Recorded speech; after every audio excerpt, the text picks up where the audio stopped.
اللہ کے سوا کوئی نہیں، اور باقی جتنے معنی ہیں اسی کی تعبیر ہیں۔ تو پکاریں سننے والا اللہ کے سوا کوئی نہیں۔ اب یہ جو میں نے معنی کیا ہے، یہی معنی قرآن میں ہے، یہی معنی حدیث میں ہے، اور یہی معنی تمام ائمہ نے کیا، لغت والوں نے بھی اور ائمہ ہدا دین کے اماموں نے بھی یہی معنی کیا۔ تو اب لا الہ الا اللہ کا تقاضا یہ ہے کہ جب بغیر اسباب کے سننا رب کا خاصہ ہے، تو کسی نبی ولی پیر فقیر کے موت کے بعد عادتاً سننے کا قائل وہ اس کو الہ مان رہا ہے اور لا الہ الا اللہ کا انکار کر رہا ہے، اگرچہ اس کا عقیدہ امام الانبیاء کے متعلق بھی کیوں نہ ہو۔ اور یہ ذرا کڑوا نقطہ ہے، اور یہ اگر یہ عقیدہ نہیں بنا تو لا الہ الا اللہ 1000 دفعہ پڑھتا رہے، اس کا لا الہ پہ ایمان نہیں ہے۔ یہی بات حضرت ابراہیم نے اپنے باپ کو سمجھائی کہ یا ابت لما تعبد ما لا يسمع ولا يبصر ولا يغني عنك شيئا۔ تو اگر اس کی میں تفصیل میں جاؤں تو 80 سے نہیں 100 سے زائد آیات اسی معنی پہ ہیں۔ صرف ایک بات کر کے ختم کرتا ہوں کہ اللہ رب العزت نے اسی لیے اپنی توحید الوہیت کی بنیاد رکھی ہے مسئلہ حیات پہ۔ پورا قرآن پڑھ لو، مسئلہ حیات پہ۔ کیوں؟ آیت الکرسی سب پڑھتے ہیں۔ آیت الکرسی یہ وہ مقام ہے توحید کا جو سب پورے قرآن میں سب سے مفصل ہے، اور لا الہ الا اللہ کی تشریح ہے۔ تو آیت الکرسی کو آپ پڑھیں تو کیا ہے؟ اللہ لا الہ الا ہو، آگے الحی، اللہ وہ ہے جس کے سوا الہ کوئی نہیں۔ یا اللہ دلیل کیا ہے؟ فرمایا الحی، اس کے سوا ہمیشہ زندہ رہنے والا کوئی نہیں، ہمیشہ زندہ رہنے والا اللہ، تو الہ بھی صرف اللہ۔ حیات والا مسئلہ شروع کیا۔ اسی طرح سورہ حامی مومن میں آیت نمبر 65 میں وہاں اللہ تعالیٰ نے ذکر کیا هو الحی لا الہ الا ہو، هو الحی، ہمیشہ زندہ رہنے والا صرف اللہ ہے، اس کے سوا کوئی ہمیشہ زندہ رہنے والا نہیں۔ لا الہ الا ہو، تو پکاریں سننے والا بھی اللہ ہے۔ فادعوہ مخلصین لہ الدین، جب یہ ثابت ہو گیا، فادعوہ فافسیہ ہے اذا کان الامر کذالک، جب یہ ثابت ہو گیا کہ ہمیشہ زندہ رہنے والا اللہ ہے، تو پکار کے لائق بھی اللہ ہے، تو فادعوہ، بس ہر حاجت میں اسی کو پکارو، وہی تمہاری پکارے سننے والا ہے۔ اب سورۃ النحل کو ذرا دیکھو، یہ وہ مضمون تھا جس کو قرآن مقدس نے لا الہ الا ہو کی دلیل کے طور پر ذکر کیا کہ ہمیشہ زندہ رہنے والا اللہ کے سوا کوئی نہیں، تو الہ بھی اللہ کے سوا کوئی نہیں ہے۔ کیونکہ اب ذرا اس کا دوسرا پہلو بھی دیکھو، اللہ نے فرمایا دیکھیں والذین یدعون من دون اللہ، یہ سورۃ النحل آیت نمبر 20 ہے، لا یخلقون شیئا وہم یخلقون، اللہ کے سوا جن کو یہ مشرک پکارتی ہیں ان کی حالت کیا ہے؟ لا یخلقون شیئا، وہ کوئی چیز پیدا نہیں کر سکتے، لا یخلقون شیئا، کاکھ نہیں پیدا کر سکتے۔ کیوں؟ فرمایا وہم یخلقون، وہ خود مخلوق ہے، جو مخلوق ہے وہ پیدا کیا کرے گا؟ آگے۔ اور اللہ کی شان کیا ہے؟ اللہ خالق کل شیء لہ الخلق والامر، ساری کائنات کو پیدا کرنے والا اللہ ہے، لہ الخلق والامر، خلق پیدا کرنا، تصرف کرنا، لہو یہ صرف رب کا خاصہ ہے، اس میں اور کوئی شریک نہیں۔ اب یہاں لا یخلقون شیئا، پھر اس شیئا کو سورۃ الحج میں کھولا ہے، کیا مطلب؟ فرمایا لن یخلقوا ذبابا، جن کو اللہ کے سوا تم پکارتے ہو، چاہے انبیاء، اولیاء، بزرگ، فرشتے، جن کو بھی پکارو حاجات میں، تو فرمایا لن یخلقوا ذبابا، وہ مکھی بھی پیدا نہیں کر سکتے، پیدا کرنا تو دور کی بات، یسلبہم الذباب شیئا لا یستنقذوہ منہ، اگر مکھی ان سے کوئی چیز چھین کے لے جائے تو وہ واپس بھی کر سکتے نہیں۔ یہ سورۃ الحج ہے، اور بعض لوگ کہہ دیتے ہیں جی بوتتے ہیں، بوت شد نہیں. اسی مقام پہ سید محمود آلوسی بغدادی رحمہ اللہ اور دیگر مفسرین نے لکھا کہ یہ آیت آئی ان کے لیے جو اولیاء اللہ کو پکارتی، اللہ کے ولیوں کو پکارتی، ان کے لیے. اب فرمایا اموات، دوسری بات کہ جن کو اللہ کے سوا تم پکار دو وہ مردے ہیں، غیر و احیاء، وہ زندہ نہیں. اب دیکھو وہاں الحی ہو بالحی، اور جہاں کیا صفت ہے اموات غیر و احیاء، وہ مردے ہیں زندہ نہیں. اور تم کہتے ہو ہم قبروں پہ جاتے ہیں، پہچانتے ہیں فلانا آ گیا فلانا آ گیا. فرمایا چھوڑو، وما یشعرون ایان یبعثون، ان کو یہ بھی نہیں پتا کہ وہ قبروں سے کب زندہ کر کے اٹھائے جائیں گے.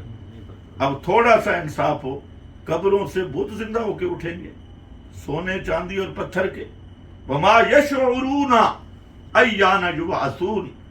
اور یہی جو تقریر میں نے کی ہے، یہی تقریر اس امت کے افضل الامہ بعد نبیہا، افضل البشر بعد نبیہا، اس امت میں امام الانبیاء کے بعد سب سے افضل صحابہ میں ابو بکر صدیق ہے بے شک رضی اللہ تعالیٰ عنہ.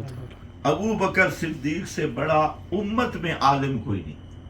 سب سے بڑے عالم بھی ابو بکر صدیق، سب سے افضل بھی ابو بکر صدیق. اور ابو بکر صدیق پیغمبر کا وہ یار ہے کہ آج بھی دیکھو روزے میں نبی کے ساتھ ابو بکر ہی سویا ہے. بے شک آج بھی پیغمبر کے ساتھ ابو بکر ہی سویا ہے. تو خیر میں عرض یہ کر رہا تھا کہ حضرت صدیق اکبر نے یہی تقریر کی جو میں نے آپ کے سامنے کی ہے. جب نبی پاک صلی اللہ علیہ وسلم کی وفات ہوئی، یہی حجرہ تھا جس پہ اب گنبد ہے. جی تو آپ کی میت مبارک اسی حجرہ میں رکھی ہوئی تھی. اور حضرت عائشہ صدیقہ کا یہ حجرہ ہے. اس حجرے کی بھی کیا شان ہے کہ قیامت تک اللہ نے اس حجرے کو بھی محفوظ کر دیا. اللہ کو پتا تھا حضرت عائشہ کے دشمن بہت ہوں گے، اور ایک صدیق کے دشمن بہت ہوں گے. صدیق کو ایسی مائیت ملی کہ آج بھی کوئی دیکھے تو صدیق نبی کے ساتھ ہے. اور دوسرے صدیقہ کے دشمنوں کا منہ بند کیا کہ صدیقہ کے حجرہ میں پیارے پیغمبر اس طرح تشریف فرما ہوئے کہ آج بھی اگر کوئی دیکھے تو پیغمبر کا معطر وجود اور طیب وجود آج بھی حضرت عائشہ کے حجرہ کے اندر موجود. اس سے بڑی کیا شان ہو سکتی ہے. تو حضرت صدیق اکبر اس حجرہ میں آئے. باہر حضرت فاروق اعظم کھڑے تھے اسی مسجد نبوی میں. تو حضرت فاروق اعظم پیغمبر کریم کی محبت کے حال میں مست تھے اور فرمانے لگے کہ جس آدمی نے کہا کہ نبی پاک صلی اللہ علیہ وسلم پہ موت آ گئی، میں اس کی گردن اتار دوں. آپ بے ہوش ہوئے ہیں، اٹھیں گے اور منافقوں کے ہاتھ پاؤں کاٹیں گے. اب ذرا خیال رکھنا ہے،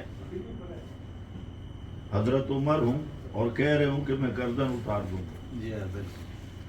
حضرت دوسری طرف اسی مسجد نبی کے دوسرے کونے پہ حضرت عباس بیٹھے کھڑے تھے، اور حضرت عباس میرے نبی کے چچا تھے.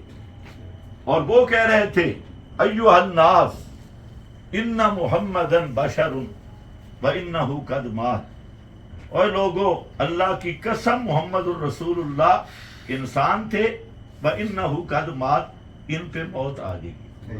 ادفنوا صاحبکم، نبی پاک علیہ السلام کو دفن کر دو. ادفنوا صاحبکم، آپ کو دفن کرو. اگر جو تم کہہ رہے ہو کہ پیغمبر پر بے ہوشی یا غشی ہے پھر اٹھیں گے، تو حضرت عباس کے یہ جملہ چودھری صاحب سننا. حضرت عباس کہتے ہیں ادفنوا صاحبکم، اپنے صاحب کو دفن کرو، نبی پاک کو دفن کرو. اگر پیغمبر زندہ ہوئے قبر میں تو ان اللہ یبحث عنہ التراب، اللہ ان پر سے مٹی ہٹا دیں گے اور اپنے نبی کو قبر سے باہر لائیں گے، کیونکہ زندہ نبی قبر میں رہ سکتا نہیں. تو اگر یہ بات ہوئی تو وہ تقریر حضرت عباس کر رہے تھے، ادھر حضرت عمر کھڑے تھے. حضرت صدیق اکبر آئے یہ 7 مقام ہے. وہاں حضرت صدیق گئے ہوئے تھے. جب پتہ چلا تو حضرت صدیق آئے سیدھے حجرہ حضرت عائشہ صدیقہ میں اور پہلے دیکھا کہ معاملہ کیا ہے. جب دیکھا آپ کے چہرے پر چادر اٹھائی, چادر سفید چادر آپ کے چہرے پہ تھی. جب چادر اٹھائی تو صدیق اکبر سمجھ گئے کہ اللہ کے رسول پہ موت آ گئی. تو حضرت صدیق اکبر رضی اللہ تعالیٰ عنہ کے آنسو جاری ہوئے اور پیغمبر کے ماتھے پہ بوسہ دیا, اور ماتھے پہ بوسہ دے کے ایک جملہ کہا, بخاری شریف میں موجود ہے, کہتے ہیں طبتا حیم و میتا, کہ اللہ کے محبوب آپ زندہ تھے تب بھی خوشبودار تھے, آپ میت ہو گئے تب بھی خوشبودار ہیں. یہ کہہ کر صدیق اکبر منبر پہ آ گئے. منبر پہ کھڑے ہوئے. حضرت فاروق اعظم کی اسی طرح تلوار گھوم رہی ہے اور کہتے ہیں جس نے کہا قد مات, محمد رسول اللہ پہ موت ہے, میں اس کی گردن اتار دوں گا. اور فاروق اعظم کا غم کی وجہ سے آنسو بھی رک گئے تھے, آنکھ لال سرخ ہو گئی اور گرج ہے, منہ سے جھاگ آ رہی ہے, روایت میں منہ سے جھاگ جاری ہے, اور وہ اپنی محبت کے حال میں. صدیق اکبر آئے اور انہوں نے قرآن کی تلاوت شروع کی, انک میت و انہم میتون, جس میں اللہ نے فرمایا میرے پیغمبر آپ پہ بھی موت آئے گی, ان پہ بھی موت آئے گی. ما محمد الا رسول قد خلت من قبلہ الرسل افا ان ماتا, فرمایا محمد رسول اللہ کوئی ادا نہیں ہے, ما محمد الا رسول, نہیں ہے محمد مگر اللہ کے رسول, پہلے بھی رسول گزرے ہیں. تو یہ ایتیں پڑھی اور میں نے جو کہا جملہ وہ ذرا سننا. حضرت صدیق کہتے ہیں ایو ہر رجل علی رسلک, اوے جنیاں نان لے عمر دا, او جنیاں علی رسلک, جلی جا ٹھہر جا. حضرت عمر اتے بیٹھیا, حضرت صدیق اکبر رضی اللہ تعالیٰ نے جملہ آکھا, فرمایا ایوہ الناس من کان منکم یعبد محمدن فإن محمدن قد مات, تم میں سے جو آدمی محمد الرسول اللہ کو پکارتا تھا تو وہ سمجھ لے کہ محمد پہ موت آ گئی. وَمَنْ كَانَ مِنْكُمْ يَعْبُدُ اللَّهَ فَإِنَّ اللَّهَ حَيٌّ لَا يَمُوتُ, اور تم میں سے جو رب کو پکارنے والا تھا سمجھے کہ اللہ ہمیشہ زندہ رہنے والا ہے, اس پہ کبھی موت آنے والی نہیں. تو صدیق اکبر نے جب یہ جملہ کہا, فاروق اعظم گھٹنوں کے بل گر گئے, گھٹنوں کے بعد جسا علی رکبتے. اور پھر فاروق اعظم اٹھے اور کہتے رحم اللہ ابا بکر, ابو بکر پہ اللہ کی رحمت ہو, مجھے تو یہ ایتیں بھول گئی تھی جو اس نے پڑھی ہیں اور مجھے سمجھ آ گئی ابو بکر سچ کہہ رہا ہے. حضرت صدیق نے بھی انہی ایتوں سے سمجھا کہ معبود وہ ہوتا ہے, پکارے سننے والا وہ ہے جو موت سے پاک ہے. جس پہ موت آ جائے وہ سن نہیں سکتا تو الہ کیسے ہوگا. تو لا الہ الا اللہ کا اصل نقطہ یہی ہے کہ اللہ کے سوا کوئی پکارے سننے والا نہیں. اسی بنیاد پہ ہے, جب پکارے سننے والا نہیں تو اللہ کے سوا نظر نیاز کے لائق بھی کوئی نہیں, منت منوتی کے لائق بھی کوئی نہیں, حاجت روا بھی کوئی نہیں, مشکل کشا بھی کوئی نہیں, داتا بھی کوئی نہیں, کھوٹی قسمتیں کھڑی کرنے والا بھی کوئی نہیں, ڈبے بیڑے تارنے والا بھی نہیں, دعائیں پکارے سننے والا بھی نہیں. اللہ ہمیں اسی پر استقامت نصیب فرمائے. وآخر دعوانا الحمدللہ. جزاک اللہ, ماشاءاللہ ماشاءاللہ. بس یہی ہے کہ توحید ہی اللہ کی. اللہ ابھی چودھری صاحب انشاءاللہ ان سے میری گزارش ہے, بیٹا یہ نہیں دکے گا, یہ